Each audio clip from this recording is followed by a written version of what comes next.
Les effets sur la santé du travail de nuit, comment adapter son horloge biologique? Quand on cherche à améliorer son fonctionnement naturel, son bien-être, sa santé, on sait qu'il est important de se baser sur l'horloge biologique et le rythme circadien. L'horloge biologique et le rythme circadien sont deux éléments étroitement liés et essentiels pour notre bien-être et notre santé au quotidien.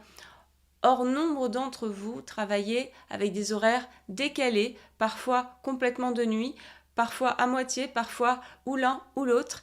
Et on sait que cela impacte tout le rythme circadien. Et c'est ce qu'on va voir dans cette vidéo. D'abord, je vous propose de comprendre de quoi il s'agit, de voir quels sont les effets de ce décalage sur la santé et sur le bien-être, et comment on a le pouvoir de limiter ce décalage et de réadapter son biorhythme.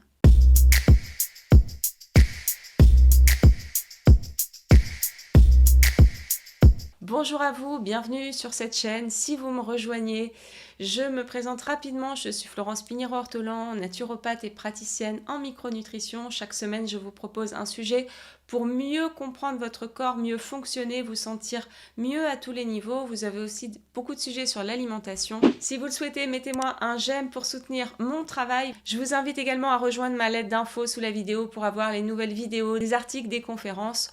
On entre sans plus attendre dans le vif du sujet. Tout d'abord, qu'est-ce que le rythme circadien? Déjà, l'origine du mot, ça vient de circa en latin qui veut dire proche de et diem qui veut dire jour. C'est un cycle biologique d'une durée de 24 heures qui est présent chez la plupart des êtres vivants, dont l'humain, qui est généré par l'organisme lui-même et qui permet de réguler de très nombreuses fonctions dans le corps. Le sommeil, la température corporelle, la sécrétion d'hormones et de neurotransmetteurs, la fonction cognitive, la pression artérielle, l'appétit, le poids. Pratiquement toutes les activités biologiques de notre corps sont synchronisées par ce rythme circadien avec les cycles environnementaux et notamment le cycle jour-nuit. Mais alors, qu'est-ce que l'horloge biologique par rapport au rythme circadien? On l'appelle parfois l'horloge circadienne. En fait, c'est pratiquement la même chose. C'est juste que l'horloge biologique est le mécanisme qui régule le rythme circadien. Elle se situe en amont. L'horloge biologique, son rôle, c'est de capter les signaux de l'environnement extérieur, comme par exemple la lumière, la luminosité, pour envoyer des messages au rythme circadien et le réguler. L'horloge biologique régule la production de mélatonine, qui est une hormone qui régule le sommeil et qui joue un grand rôle justement dans la synchronisation du rythme circadien. Cette horloge biologique permet l'adaptation de notre corps aux changements saisonniers, mais aussi au décalage horaire, en ajustant le rythme circadien en fonction des nouvelles conditions environnementales. Quand l'horloge biologique est bien réglée, on va avoir une production de mélatonine, une hormone du sommeil, vers 21h, 22h, de façon à s'endormir facilement et avoir également un sommeil récupérateur, un sommeil profond, qui donne des rêves ni trop peu ni pas assez. On va avoir une température du corps qui est plus basse durant la nuit et le matin et plus élevée durant la journée. On va avoir une régulation du système digestif à la baisse la nuit et on va avoir plus d'éveil et d'énergie le matin. On va pouvoir se relaxer en fin de journée progressivement de façon à arriver vers le sommeil. Quand on travaille de nuit ou qu'on a des horaires décalés, les rythmes ne sont plus les mêmes et cela a amené de nombreuses études à montrer beaucoup d'incidences sur le fonctionnement du corps, le sommeil, le bien-être, mais aussi la santé. Les effets du travail de nuit sur la santé peuvent être des troubles du sommeil, un sommeil moins profond, de la fatigue qui s'ensuit, de l'épuisement, parfois de la somnolence avec un risque accru d'accident dû justement à cette somnolence. Également, on va trouver chez des personnes qui ont un travail de nuit généralement plus de stress et d'anxiété, voire de déprime, parfois des troubles de la concentration. On peut trouver des dérèglements métaboliques, prise de poids, prise de graisse, résistance à l'insuline, une baisse de l'immunité avec un risque accru de maladie, quelle qu'elle soit, également des troubles gastro-intestinaux, Donc bien sûr, on n'a pas toujours tous ces désagréments, tous ces méfaits quand on est en travail de nuit, mais il faut savoir que cela perturbe l'horloge biologique, le rythme circadien, et c'est la raison pour laquelle on a progressivement un moins bon fonctionnement. Pourtant, ce que je voulais vous dire dans cette vidéo, c'est qu'il est quand même possible de renforcer son horloge biologique et de rééquilibrer un nouveau rythme circadien en fonction de vos horaires grâce à quelques techniques simples que nous allons voir. D'abord, voyons voir ce qu'on peut faire au niveau du sommeil pour adapter son rythme circadien. Tout d'abord, il va falloir adopter une routine de sommeil régulière. Ça veut dire quoi? Ça veut dire que dans vos horaires à vous, rien ne vous empêche, au contraire, d'avoir une heure de coucher et une heure de lever qui soient toujours les mêmes. Et le problème, je sais parce que souvent vous me l'expliquez dans mes accompagnements, c'est que le week-end, souvent quand vous êtes en repos, vous allez revenir à des horaires plus classiques et donc vous allez redécaler vos rythmes. Alors c'est normal pour avoir une vie de famille, pour avoir une vie sociale. Essayez vraiment de limiter au maximum les modifications de vos horaires de sommeil de façon à ce que votre corps reprenne la mesure d'un nouveau rythme par rapport à ça. Alors ce que vous pouvez faire aussi, c'est vraiment soigner l'environnement dans lequel vous dormez.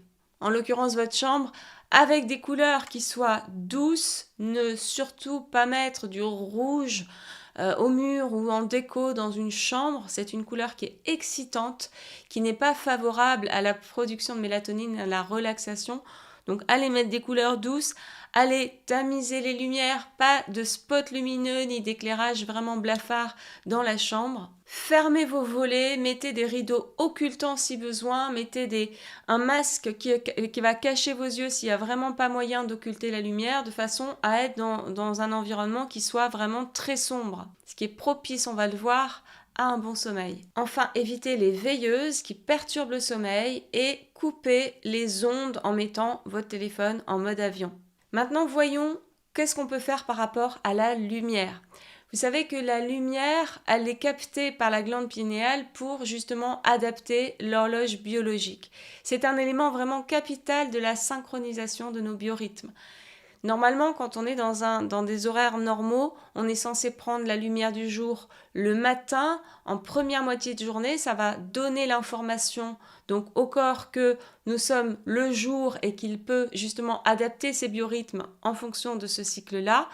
Et en revanche, en fin de journée, on diminue l'exposition à la lumière de façon à faire comprendre au corps que justement c'est le soir et donc on diminue les sécrétions d'hormones et de neurotransmetteurs excitateurs. Quand on est en horaire de nuit, on n'a plus les mêmes rythmes. Mais vous devez quand même essayer, faire en sorte de dire à votre corps, moi ma nuit c'est ma nuit, donc c'est pendant le jour et mon jour, c'est la nuit, donc là, c'est là que vous devez mettre de la lumière. Donc, il faut faire l'inverse, il faut suivre votre cycle à vous. C'est-à-dire que quand vous vous levez, puisque c'est la nuit, vous allez vraiment amplifier la luminosité. N'hésitez pas, en l'absence de lumière du jour, à investir dans un appareil de luminothérapie de bonne qualité que vous allez trouver en cherchant sur Internet, de façon à stimuler donc cette horloge biologique en vous disant là aujourd'hui c'est mon jour à moi, même si c'est la nuit pour les autres. Et quand vous allez rentrer vous coucher le jour, vraiment diminuer votre exposition à la lumière, mettez si besoin des lunettes de soleil sur le trajet du retour pour faire comprendre à votre corps que là c'est votre nuit. Attention à la lumière bleue, ça c'est valable pour tout le monde. Avant le coucher et dans les heures qui précèdent le coucher, que ce soit pour quelqu'un qui n'est pas en horaire décalé ou que ce soit quelqu'un qui est en horaire décalé, votre coucher sera votre soir à vous. Donc c'est au moment avant le coucher qu'il faut éviter l'exposition à la lumière bleue. Elle active 70 fois plus les récepteurs visuels de la rétine que la lumière de la lumière de votre éclairage normal dans une pièce. C'est vraiment quelque chose qui dit à votre corps « Réveille-toi, la lumière bleue ». Alors les écrans, je sais, vous me dites souvent « Oui, mais moi, quand je rentre avant de me coucher, c'est normal, je regarde mes messages, j'ai pas pu le faire quand je travaillais, etc. » Dans ce cas, si vous ne pouvez pas diminuer votre exposition aux écrans avant de vous coucher, achetez-vous un filtre anti-lumière bleue. On en trouve sur internet, je vous mets en description, quand vous déroulez sous la vidéo, vous marquez plus, affichez plus, vous allez voir, je vais vous mettre le lien parce que moi-même je l'ai fait pour moi aussi bien sur mon ordinateur que sur mon téléphone pour vraiment respecter au maximum mes biorhythmes. C'est ce filtre anti-lumière bleue qui est beaucoup plus efficace d'ailleurs que le filtre qu'il y a dans les lunettes de vue. Ça va plus loin et donc ça va permettre de vous préserver, de préserver vos biorhythmes. Voyons à présent qu'est-ce qu'on peut faire au niveau de l'alimentation. Alors, il est une chose importante, c'est de comprendre que le rythme circadien régule également les neurotransmetteurs, ces petits messagers chimiques invisibles dont vous ignorez l'existence, mais qui régulent tout votre bien-être et même votre santé, puisque la dopamine le matin va vous donner de la motivation, de l'énergie, l'envie de démarrer votre journée sans vous forcer. En fait, vous allez être dopé, comme son nom l'indique, pour démarrer votre journée. Elle se transforme en noradrénaline qui vous permet d'avoir de l'endurance tout au long de la journée et de garder votre énergie. Et après, plutôt dans l'après-midi, pour les personnes qui ont des horaires classiques, on a la production de neurotransmetteurs plus calmants, plus relaxants, comme la sérotonine, le GABA. J'explique tout ça dans mon livre, soit dit au passage, je vous le dis, qui est sorti mercredi 3 avril 2024 chez Albin Michel. Donc vraiment pour comprendre tous ces petits mécanismes invisibles qui régulent tout dans notre journée, dans notre corps, dans notre morale, dans notre fonction cérébrale, même notre sommeil, nos envies de manger, etc., notre faim. Et d'ailleurs, dans ce livre, je parle bien sûr de l'horloge biologique et du rythme circadien.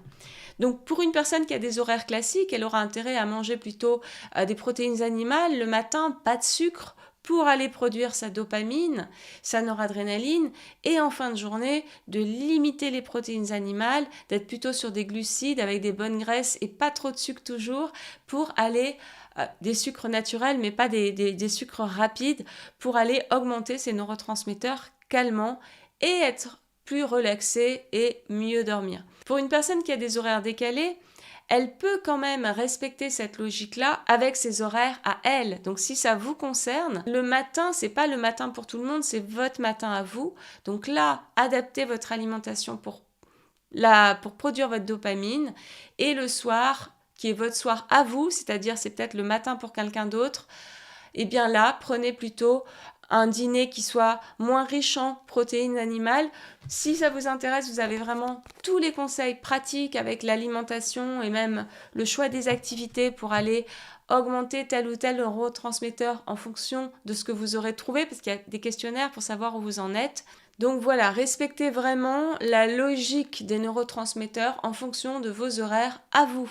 Et adopter une alimentation saine, équilibrée, qui fasse du bien à votre corps, ça sera toujours porteur pour recaler vos biorhythmes.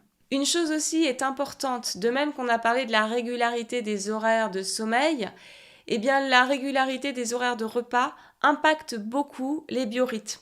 Donc attention d'avoir si possible vos repas toujours à la même heure. Et comme je vous disais tout à l'heure pour l'horaire de coucher, les horaires de coucher, les jours de repos, essayez si possible de ne pas partir sur quelque chose de totalement différent de ce que vous faites la semaine. Voyons enfin comment favoriser la relaxation avant votre heure de coucher, même si vous êtes en heure décalée. Vous allez pouvoir utiliser les techniques de relaxation classiques comme la respiration, en cohérence cardiaque, en augmentant le temps d'expiration. Allez voir ma vidéo sur le nerf vague si vous ne m'avez pas encore entendu parler de cela, où vous comprendrez mieux de quoi il s'agit. Vous avez les techniques de respirer une huile essentielle, lire un livre, vous faire masser ou masser quelqu'un, prendre un bain chaud, faire de la méditation, éviter, donc comme on l'a vu, les écrans. On va bien sûr éviter la prise de stimulants avant le coucher, donc pas de café, pas de thé, pas d'alcool. Tout ça, ça va vous énerver, vous exciter. Et si besoin, vous pouvez avoir recours à des plantes sédatives, des plantes calmantes, les plantes GABAergiques, c'est-à-dire favorables à la production de GABA, qui est un neurotransmetteur propice au sommeil, comme la valériane, la passiflore, l'escolzia. Et puis, selon le cas, vous pouvez prendre du GABA dans les heures qui vont précéder votre heure de coucher à vous. Si vous voulez en savoir plus, pour ne pas charger cette vidéo, je vous invite à aller voir ma vidéo sur le GABA. Et comme ça, vous aurez toutes les clés. J'espère que cette vidéo vous aura apporté des clés pratiques qui vont vous aider. J'aimerais bien avoir vos retours si vous les mettez en pratique. Si vous aviez déjà des pistes, n'hésitez surtout pas à partager en commentaire parce que ça intéresse toutes les personnes qui se retrouveront sur cette vidéo qui sont concernées par le sujet. Et je vous souhaite de bien recaler vos biorhythmes. On se retrouve très vite.